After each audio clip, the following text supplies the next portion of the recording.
Kwa be Adom TV Badwam na ugiso no de fa medru so ye Amuzu Herbal for ewa ha kwia pokua anotewa aha ono ne won kasamafo kwia memu akwaba na bia bokọ de Dr. Amuzu Herbal ye ni nkomo ne entie nnuro ahodo Badwam so de bia ho efesa me da se se wa ho efefa me da se bebre Dr. Amuzu yengina enim se ye wo ni ba wiase ye dia ne maame ne papa de to na ne Dr. Amuzu nenso esan se wagye ema ne mema binim asi wonti na mema koye ne hu meeting na omoma no de penny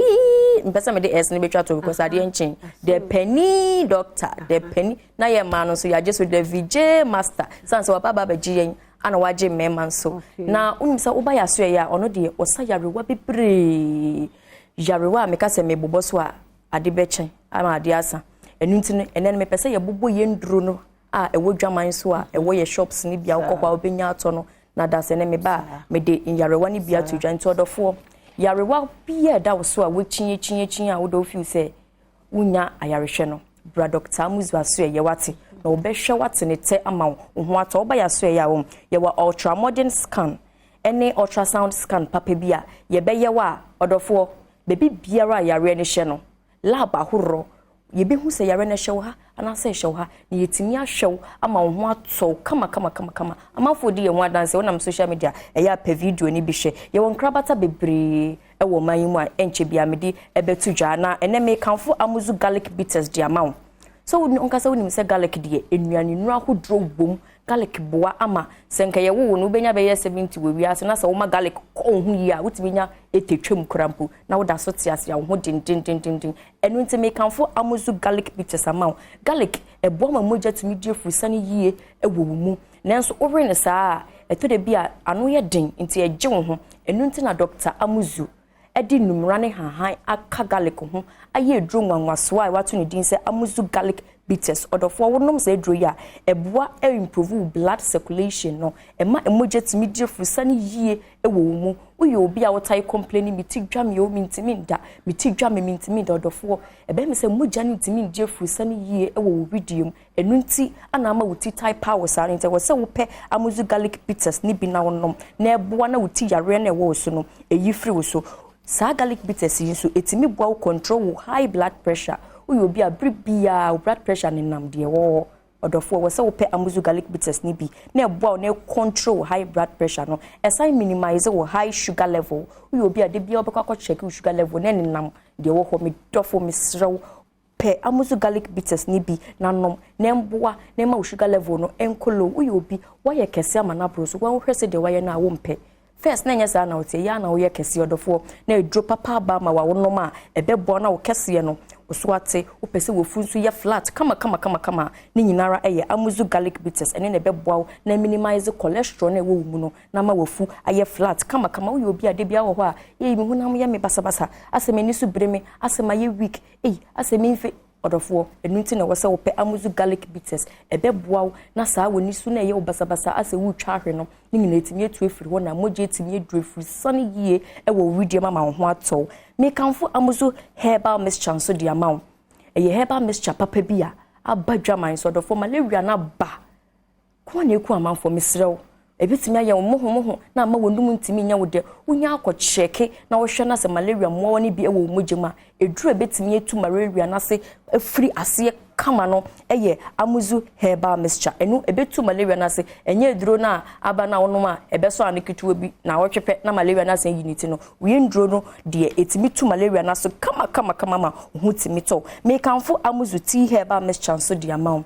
obema wo ho abun se rashes bi egugu wedwapade na wo de bia meka se ewiase ni je wo yi sika wo ho a sisimu na wo ho nti wo se wo hwe ubomodin na wedwapade no wo hwe so yi se de be ya wo betimi dia bo adwuma kama ma wo kosoro krapa yakopon waka se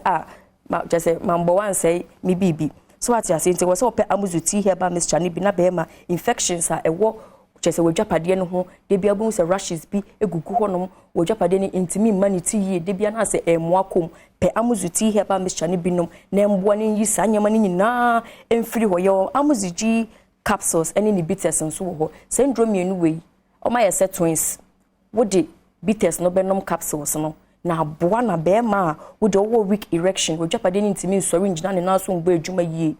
odofo pe Amuzu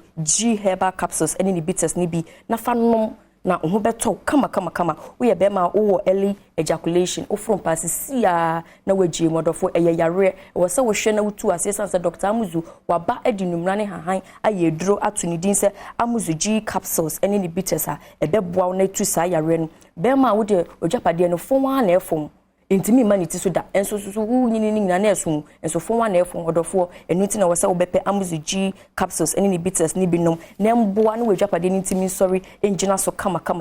Amuzu Herbal mixture Amuzu Herbal mixture and don't say vein word no e wo na chese no yema emma esiesie ma wajapade oyo ba na wo na ensu bi efiri wase eba enyan enhyeda enkoyi a odofo eduro aba ma white no ode pua no edure ba betu ase ene Amuzu Herbal mixture ebetu white na se amehwa ye kama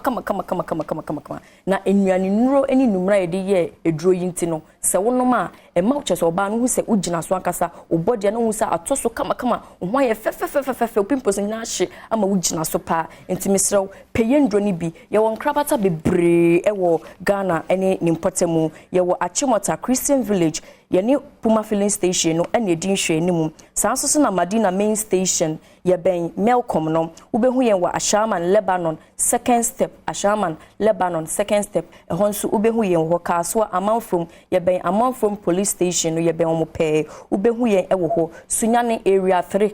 ehonso ubehu yen ewo ho Tafu Nhyiaye so Amuzu Junction Moro Market eho a eno so ewo Kumase ehonso ubehu yen ewo ho mamefa ye number ni bi ntudwa na wetimi afre ne ndura mebobo so nyina esanse eye enti no Food and Drug Board so ye hwe ye nduro ene yenuane so agya tum se eye enti ye mbo hu dehuru na amanfo ntonnom na mboa wo no ntimi nyini enche enti o ma agya tum ye door to door delivery baby biara wo no ehefa na wo hye enti ya pa drivers for papa yedi edro ni bebre wo bebi biara owo gi ya number ne frɛ yen na wo ni yendi nkomo wo asem bisa bi nso a doctor owo homa wo frɛ number yam de ba beto dwa frɛ no na be peke na asem bi eda wakoma so apese wo bisa no no wo ne wa twetwe nkomo hia so be ba ya so yen so a na wa ba wo hia so beto edro ni bia no so a na wakoto anom na wo ho atɔ 0241